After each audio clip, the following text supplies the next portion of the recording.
Hey guys, this video is sponsored by OneFootball application. OneFootball application has always been my go-to destination whenever I do my research regarding Manchester United or I prepare my reviews and previews videos about my club. Now, if you're looking for an app that gives you every bit of detail regarding your favorite club or regarding your favorite player or anything that is going around in the footballing world, then you should definitely have OneFootball app in your mobile.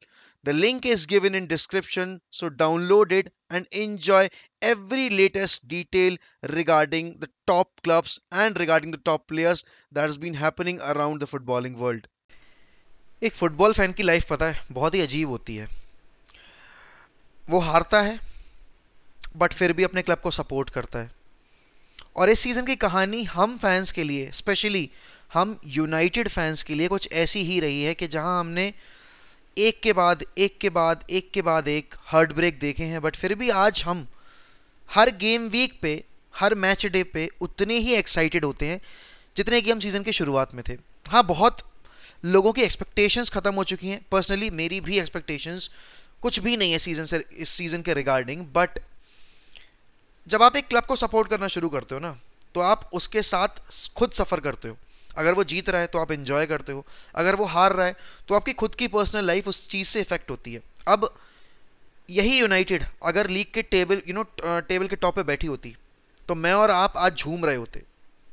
जो enjoyment Liverpool fans के ज़िंदगी में है अभी, जो एक feel good factor अभी city के खेमे में है, फैन बेस के खेमे में, वो आज हमारे फैन बेस में भी होता अगर हम इस सीज़न हमारी एक्सपेक्टेशंस को मैच कर देते। और जो एक्सपेक्टेशंस थी हमारी लीग टाइटल के लिए चैलेंज करने की, चैंपियंस लीग के लिए चैलेंज करने की। अब आप एक ही सीज़न में ना, जब रोनाल्डो, राफेल वरान, जेडन सैंचो, ये तीन बड़ी साइनिंग करते हो और जिसमें आप रोनाल्डो को लेकर आ रहे हो अपने घर वापस, तो आपके जो एक्सपेक्टेशंस का बार था ना वरान के साइनिंग के बाद, वो यहां से ना स्काई रॉकेट करके यहां पहुंच जाता है, जो कि कैमरे में दिखाई भी नहीं दे रहा है। मतलब इतनी ज्यादा हो गई थी एक्सपेक्टेशंस। सीजन आगे बढ़ता है, आपका एक मैनेजर सैक होता है, लिवरपूल से आप ह्यूमिलेशन झेलते हो, उसके बाद आप स्पर्स को हरा देते हो, आप एटलांटा खेलने जाते हो, आप वहां ड्रॉ खेल लेते हो बिकॉज रोनाल्डो ने उस मैच में क्लच मोमेंट प्रोड्यूस किए थे दोनों गोल के लिए। आप वापस अपने घर आते हो, आप मैन सिटी के हाथों बुरी हार झेलते हो। अब ये तो बात हो गई टॉप टीम्स के अगेंस्ट हमारी परफॉर्मेंस की, बट इस सीजन टॉप टीम्स के अलावा हमने जब जब लीग टेबल के बॉटम पे बैठी टीमों का सामना किया है ना, हम उनके अगेंस्ट भी उतना ही खराब खेले हैं। चाहे वो बर्नली के अगेंस्ट की परफॉर्मेंस हो, चाहे वो आपकी न्यूकासल के अगेंस्ट की परफॉर्मेंस हो, चाहे वो अभी लास्ट वीक एवर्टन के अगेंस्ट वाली परफॉर्मेंस हो, चाहे वो वॉटफोर्ड के अगेंस्ट दोनों मैचेस हो जहां एक हम हारे थे विक्रेज रोड पे और दूसरा वाला हमने ड्रॉ खेल लिया था ओल्ड ट्रैफर्ड पे। अब कल एक ऐसी ही टीम के अगेंस्ट हमारा मैच है जिसका नाम है नॉरिच सिटी। अब नॉरिच सिटी के अगेंस्ट जब हम पहला गेम खेले थे ना, तो उस दौरान सीन कुछ ऐसा था कि चेल्सी ने 7 गोल मारे थे नॉरिच के अगेंस्ट, सिटी ने 8 या 9 गोल मारे थे नॉरिच के अगेंस्ट, लिवरपूल ने भी ढंग से पेला था उनको, आर्सेनल ने भी ढंग से पेला था उनको, बट हम एक पेनल्टी के भरोसे जीते थे। और ये कहानी कुछ इसी तरीके से चली आई है सीजन, जहां हम छोटी टीम्स के अगेंस्ट बार बार बार बार बार बार एक्सपेक्टेशंस को लेट डाउन करते हैं, परफॉर्मेंस को हम बहुत ही एक सब स्टैंडर्ड परफॉर्मेंस कॉल कर सकते हैं कि क्लब के प्लेयर्स इन टीमों के अगेंस्ट भी आकर अपना रियल पोटेंशियल शो नहीं करते। अब नॉरिच इस वक्त बैठी हुई है 20वें पायदान पर और यूनाइटेड चेस कर रही है champions league football for next season. Erik ten Hag की 90% कंफर्मेशन आ चुकी है, बट उसी के साथ आज रात में एक न्यूज़ और आई है कि Nemanja Matic will be leaving Manchester United. आपके पास कल के गेम के लिए वरान नहीं है, आपके पास कल के गेम के लिए फ्रेड नहीं है, आपके पास कल के गेम के लिए मैकटोमिने नहीं है, आपके पास कल के गेम के लिए कवानी नहीं है, लूक शॉ नहीं है।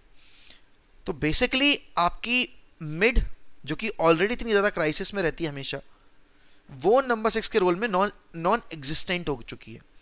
नंबर 9 के रोल में इस सीज़न हमने देखा कि कवानी ने कॉन्ट्रैक्ट एक्सटेंड किया था, बट सारी रिस्पॉन्सिबिलिटी और सारे सारे बड़े मैचेस का जो ब्लेम लिया है वो सिर्फ और सिर्फ रोनाल्डो ने लिया है।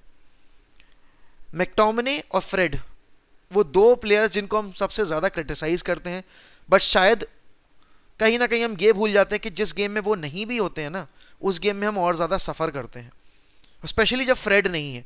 क्योंकि रेनिक के अंडर अगर किसी एक प्लेयर ने परफॉर्मेंस का लेवल अपना अप किया ना, तो दैट इज़ फ्रेड।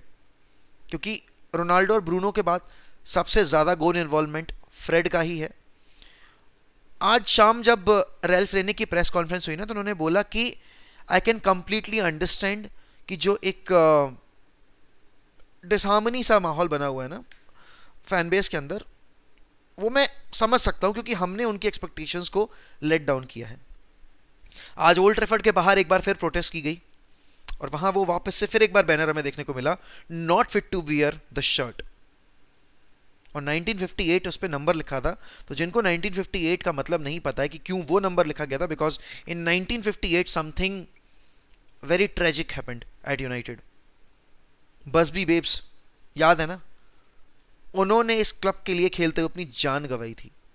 तो एक इमोशनल साइड जो है ना गेम की, वो यूनाइटेड के साथ हमेशा जुड़ी रहती है, स्पेशली जब भी हम अपनी हिस्ट्री को खोद के निकालते हैं ना, तो उसमें बसबी बेब्स का नाम अगर इंक्लूड ना करो आप, तो शायद आप यूनाइटेड के बारे में कुछ जानते नहीं हो। आर्सेनल हमसे बेटर पोजीशन पे है, स्पर्स हमसे बेटर पोजीशन पे है, वेस्ट हैम हमसे बेटर पोजीशन पे है।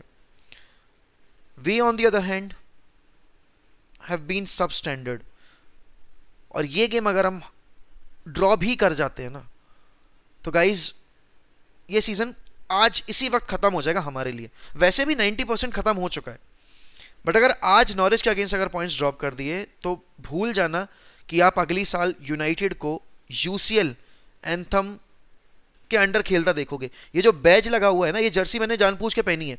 बाबा वाज आस्किंग मी, यार तू ये फाइनल तुम हारे थे यार, तू इसकी जर्सी पहन के क्यों वीडियो रिकॉर्ड कर रहा है? क्योंकि इस पे ना ये जो बैज लगा हुआ है ना, ये नहीं मिलेगा। और ये सीजन लास्ट सीजन था जब यूनाइटेड क्वार्टर फाइनल से आगे गई थी। अब ये प्लेयर्स अगर अब भी आकर वो रिस्पॉन्सिबिलिटी लेने को तैयार नहीं है, कल के गेम के लिए हनेबल और गनाचो को इंक्लूड किया गया है टीम 11 में, मतलब टीम की जो वो रहता है स्क्वाड लिस्ट, उसमें फ्रेड नहीं है, मैकटोमने नहीं है, पॉगबा, मैटिच, ब्रूनो एंड यॉन माटा आर दिस ओनली ऑप्शंस जो कि खेल चुके हैं पहले। हनीबल ने सिर्फ 2 गेम खेले अभी तक, दोनों एज अ सब्स्टिट्यूट। नाउ कल के गेम में ना मैं देखना चाहता हूँ हनीबल को। I don't want to see Paul Pogba, basically I want to see Hannibal Mejbri getting his debut, a full time debut you know in this season, because he deserves it. Tunisia के लिए he has been brilliant, superb भाई। At the age of 18-19 he was leading the line for Tunisia African Cup of Nations में, ठीक है ना। तो I think this is the right time to give the chance to a player जो कि मतलब अपने इस चांस को ना पूरी तरीके से यूटिलाइज करने की कोशिश करेगा। And Paul Pogba as he is leaving at the end of the season, तो आई डोंट थिंक कि अब हमें उसको खुश करने की जरूरत है। We need to move on, we need to look for better options, और उन ऑप्शंस को हमें मौका देना पड़ेगा जो कि हमारे लिए लॉन्गर रन में हेल्प करेंगे। I know most of you will say, but मोक भाई आप एक तरफ कह रहे हो कि आपको चैंपियंस लीग फुटबॉल खेलनी है, Paul Pogba is your best midfield player, not even Bruno. I have always said this कि पॉल पॉगबा का अगर मैं पोटेंशियल की बात करूँ ना, he is way better than Bruno Fernandes, he is the best midfielder in our squad. But as he's leaving and as he hasn't delivered in the last 5-6 games, I think we need to move on from him and we need to give chance to the players who will actually give their all. Now Matic alongside Hannibal, would be a perfect fit in that double pivot system. Bruno up front as obviously. Sancho, Ronaldo और Rashford. ना Rashford के बारे में सब ये बोलेंगे Everton के against मौका देके देख लिया ना, कुछ नहीं उखाड़ा ना, कुछ नहीं किया ना। बट भाई देखो, हर एक गेम के बाद ना आप अपने प्लेइंग 11 में चेंजेस नहीं कर सकते। उसके पीछे रीजन ये है कि ये सीजन का वो पॉइंट आ चुका है जहां आपको आपके एक्सपीरियंस प्लेयर्स की जरूरत पड़ेगी, और रैशफोर्ड से ज्यादा एक्सपीरियंस नहीं है एलेंगा के पास। और एलेंगा क्रैक कर गया ना अगर इन सिचुएशंस में, तो हम एक उभरते हुए प्लेयर का भी करियर डुबो देंगे, क्योंकि सोशल मीडिया की जो ऑडियंस है ना वो बहुत ही ज्यादा टॉक्सिक है, ये सबको पता है। हो सकता है मैं भी रिएक्शनरी बनकर उस चीज पर रिएक्ट कर दूं, तो I don't want to do that. On the other hand defence की अगर मैं बात करूं तो देखो, वरान नहीं है, मैगवायर को खिलाना ज़रूरी नहीं होना चाहिए सीजन के इस पॉइंट पे। और नमैनिया विडिच ने अभी ना एक हफ्ते पहले एक इंटरव्यू दिया था एंडी मिटन को, उसमें उन्होंने ये बोला था कि जब एक प्लेयर का खराब दौर आता है ना, तो उसको हर मैच में खिलाने की बजाय उसको कुछ मैच में रेस्ट देना ज़रूरी है। और उस प्लेयर को खुद ये चीज़ समझनी पड़ेगी कि ये सही टाइम है ब्रेक लेने का, क्योंकि आप ज़्यादा गेम खेल रहे हो, आप हार रहे हो, तो सारा फोकस ना आप ही के ऊपर आके सेंट्रलाइज हो रहा है। तो कहीं ना कहीं देखो, जोन्स ने, मुझे अभी भी याद है वूल्स के अगेंस्ट जो गेम खेला था उसने ना इस सीजन की शुरुआत में, मतलब इस ईयर की शुरुआत में, हम वो गेम हार गए थे basically, but he was our best player. Eric Bailly is fit, Phil Jones is fit, Lindelof is fit, select any of them as a two center backs rather than selecting Harry Maguire. Now most of you will say, but we need a ball playing center back. Varane नहीं है, Maguire has played most of the games this season, and ठीक है वो अच्छा नहीं खेला, but पिछले game में he was decent, उसको blame नहीं कर सकते. I agree, I completely agree, but I think Lindelof deserves more playing time. वो खेलेगा डेफिनेटली क्योंकि वरान नहीं है. उसके alongside I would put Eric Bailly. Pace क्यों, वरान और मैगवायर तो सेम एबिलिटी के प्लेयर्स हो गए ना. पेस नहीं है, ऑन द टर्न स्लो है, लाइन मार्कर अपना वो नहीं कर पाते, होल्ड नहीं कर पाते. Eric Bailly is orthodox, he is no nonsense defender. Go with him, give him the chance. He might be leaving at the end of the season, but then again he is your, अगर मैं उस old school factor की बात करूं ना, no nonsense defending की बात करूं, there is no one better than Eric Bailly at the club. Rojo होता तो मैं एक बार चलो उसका नाम ले भी लेता. Bissaka played the last game. I was surprise to see Bissaka. Dalot needs to start as Shaw is injured. Obviously Telles will start. अगर मैं अब नॉरिस की बात करूं ना, ये नॉरिस की साइड हम हल्के में नहीं ले सकते, बिकॉज डीन स्मिथ का याद होगा ना वो गेम ओल्ड ट्रैफर्ड पे विद एस्टन विला, हमें हराया था, कॉर्नर पे गोल स्कोर किया था. फिर उसके बाद मार्टिनेस की वो शिटाउजरी पेनल्टी जब मिस कर दी थी ब्रूनो ने, उसके बाद वाली, हमने वहीं से पॉइंट्स ड्रॉप करना शुरू किया था. और उसके बाद ना हमारा सीजन डाउन द हिल चला गया. जैसा हमारा रिकॉर्ड रहा है अभी रिसेंट गेम्स में, हम ये गेम हारना या पॉइंट्स ड्रॉप करना अफोर्ड नहीं कर सकते. पिछले 5 साल में जब हम ट्रॉफी लेस गए ना, सिटी ने टाइटल्स जीते हैं, लिवरपूल ने टाइटल जीता है, चेल्सी ने यूरोपा लीग जीता है, चैंपियंस लीग जीती है, आर्सेनल ने यूरोपा लीग फाइनल खेला है, इवन स्पर्स ने उस बीच में एक चैंपियंस लीग फाइनल खेल लिया. हमने कुछ नहीं किया है उस बीच में. ये अपॉर्चुनिटी हमारे लिए बहुत इंपॉर्टेंट है, क्योंकि नया मैनेजर आते टाइम उसको अगर फाइनेंशियल बजट में एक रिस्ट्रिक्शंस मिलेंगे ना, बिकॉज हम चैंपियंस लीग नहीं खेल रहे हैं, तो वो सही नहीं होगा. Because we need players and we need good players. तो उसके लिए हमें बजट चाहिए, उसके लिए हमें पॉइंट्स चाहिए, और उसके लिए हमें चैंपियंस लीग फुटबॉल पे फोकस करना पड़ेगा अगले सीजन के लिए. तो ये गेम जीतना बहुत ज़रूरी है. कमेंट्स में बताइए आप कि इस गेम में कौन से वो ऐसे 2 प्लेयर होंगे जो कि आप जिन पर भरोसा कर रहे हो और जो गेम हमारे लिए निकाल के ले जाएंगे. बाकी नमैनिया मैटिच के लिए मैं मतलब वीडियो एंड करने से पहले एक बात कहना चाहूँगा कि वो एक ऐसा प्लेयर है जिसको लोगों ने चेल्सी के टाइम पे नहीं देखा, और जब नमैनिया मैटिच जिस सीजन आया था ना, ही वॉज रॉक सॉलिड.